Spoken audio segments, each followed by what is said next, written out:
అందరికీ నమస్కారం. నా పేరు హరిశ్రీ. నేను పీజీ ఫస్ట్ ఇయర్ చదువుతున్నాను professor Jayashankar Telangana state agriculture యూనివర్సిటీలో. ఇక్కడ మేము 25 రోజులుగా నిరసన తెలుపుతున్నాము. జీవో 55 అంటే మా బయోడైవర్సిటీ ల్యాండ్స్ని 100 acres పీజీటీఎస్ఏయు ల్యాండ్స్ని గవర్నమెంట్ హైకోర్టు కట్టడానికి ఇచ్చింది. దానికి వ్యతిరేకంగా మేము నిరసన తెలుపుతున్నాము. ఇవాళ 25వ రోజు. మాకు ప్రభుత్వం నుండి ఇప్పటివరకు అయితే ఏమీ స్పందన లేదు. మేము అందరినీ వేడుకుంటున్నాము, ప్రభుత్వం స్పందించాలని కోరుకుంటున్నాము. Thank you. మీ కాలేజీ యాజమాన్యం మీ సమస్య మీద ఏం స్పందించట్లేదా? ఇప్పటి వరకు అయితే స్పందన ఏం లేదు కాలేజీ యాజమాన్యం నుంచి కూడా. మేము అది కూడా వాళ్ళ దగ్గర నుండి కూడా మద్దతు ఆశిస్తున్నాము. అంటే విద్యార్థులను రోడ్డు మీద కూర్చోబెట్టి వాళ్ళు లోపల ఉన్నట్టు కరెక్ట్ కాదు కదా, దీని గురించి ఏమంటారు మీరు?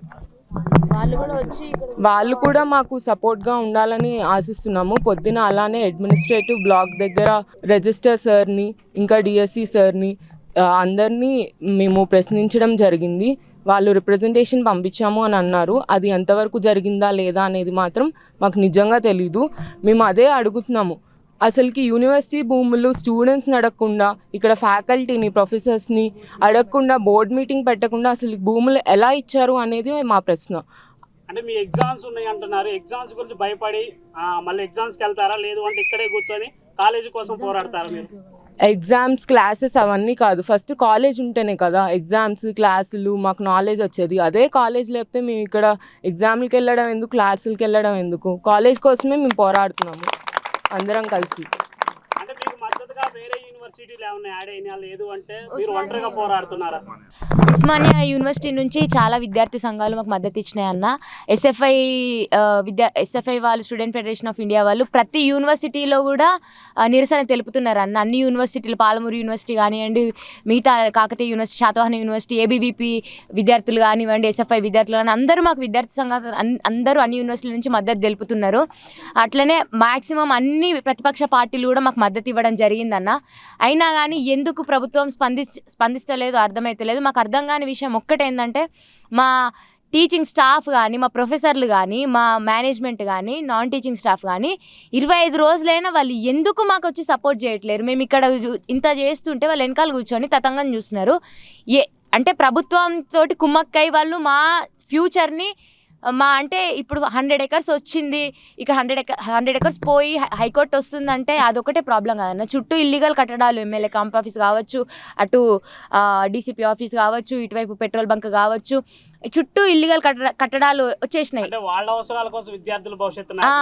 యూనివర్సిటీలో అంతే అన్న, వాళ్ళ పదవుల కోసం మా భూములు అన్నట్టు ఉన్నది. ఇప్పుడు ఒకసారి హైకోర్టు వస్తే మాకు ప్రొటెక్షన్ ఉండదు. చుట్టూ ఇల్లీగల్ కట్టడాలు ఉంటే రేపటి నాడు ఇక్కడ ప్లేస్ లేదు, ప్రొటెక్షన్ లేదు అని మేము రీసెర్చ్ ఎక్కడ చేయాలి? ఇక్కడ యూనివర్సిటీ తీసేస్తారు. అంటే ఇది అల్టిమేట్ ఏమైతుందంటే మా అస్తిత్వం పోయే పరిస్థితి, మా యూనివర్సిటీ అస్తిత్వం పోయే పరిస్థితి. మీకోసం పోరాడే ఒక ఆడపిల్ల మీద చేయి చేసుకున్నందుకు పోలీసు వారి గురించి మీరేమంటారు? అన్యాయంగా కొట్టారు కదా.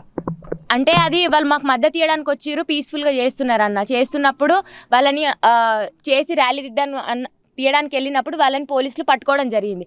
దాని నుండి తప్పించుకొని వెళ్తున్న అమ్మాయిని వాళ్ళు నార్మల్గా తీసుకొని వెళ్ళొచ్చు. అట్లా చేయడం అసలు కరెక్ట్ కాదన్న. ఆ రోజు మేము ఇక్కడే ఉన్నాం, మాకు మద్దతు ఇవ్వడానికే వచ్చారు. దాన్ని తీవ్రంగా ఖండించినాం కూడా, మేము ఖండిస్తున్నాం కూడా. మేము పీస్ఫుల్గానే చేస్తున్నా కూడా వాళ్ళు అట్లా చేయడం, వీళ్ళు మాకు సపోర్ట్ చేయకపోవడం, ఇంత ప్రెషర్ రావడం, 25 రోజులైన ఇష్యూ అట్లీస్ట్ బయటికి వెళ్ళకుండా చేయడం. అంటే కొందరు మాకు సపోర్ట్ చేసే వ్యక్తులు, అంటే హైకోర్టు లాయర్స్ కానివ్వండి, ఎవరైనా మాకు మద్దతు ఇవ్వడానికి వచ్చిన వాళ్ళు కూడా మీడియాలో వాళ్ళు పోస్ట్ చేస్తే కూడా పోస్ట్ అన్అవైలబుల్గా చూపిస్తుంది. ఈ సమస్య వదిలే వరకు మీరు పోరాడుతూనే ఉంటారంటారా? పోరాడుతూనే ఉంటామన్నా.